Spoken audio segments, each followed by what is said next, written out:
For some people, the term bounty hunter evokes an image of the Wild West and posters with pictures of hardened criminals saying wanted dead or alive. In reality, it's a high-intensity line of work that can sometimes involve armed fugitives.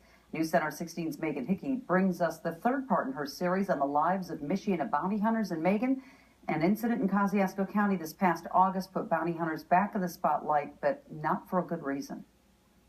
That's right. I covered a shooting incident in Cromwell back on August 25th. When I got to the scene, shell casings covered an outside patio. I didn't know at the time, but it was a fugitive recovery mission gone wrong.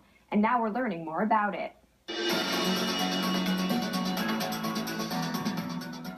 It's a headline that bounty hunters hate to hear. A shootout between 3 bounty hunters and a Kosciuszko County fugitive left 1 man dead and 2 seriously injured at a home in Cromwell yesterday. Back on August 25th, 3 Michiana bounty hunters were attempting to serve an active felony warrant for 56-year-old Gary Hellman for failing to appear in court. He had a long past. The original warrants were for resisting law enforcement and battery resulting in bodily injury. And in 2009, the fugitive was also involved in a 9-hour standoff with Indiana State Police that resulted in him being shot in the leg and hip. But this time around, things escalated much more quickly. The team used a reporter from a local blog/newspaper as an informant. That night, they made visual contact with Hellman, and a gun battle ensued. During the course of this particular gunfire, at some point in time, Mr. Hellman was actually struck multiple times by gunfire. Bounty hunter Tad Martin from Osceola was hit in the arm and leg, striking a major artery. Fellow bounty hunter Daniel Foster pulled Martin out of the house and applied a tourniquet. To be able to keep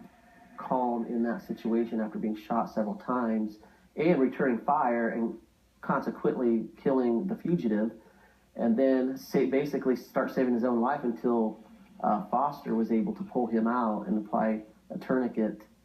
It was pretty amazing. Hellman died from his wounds. His twin brother and Martin sustained serious injuries. It was absolutely the worst kind of scenario happens when everything is going bad and it's going from bad to worse. It's the moment that we fear in our careers. And the negative press ensued. You tend to hear the negative things, and that's what tends to stick with you. You're not going to hear about that 99 times. Fugitive recovery agents went out tonight, exercised a warrant, took the fugitive into custody with no incident, took him to jail. Everything worked out great, and the system worked as it should. In the months since the incident, these agents have traced the steps in their heads.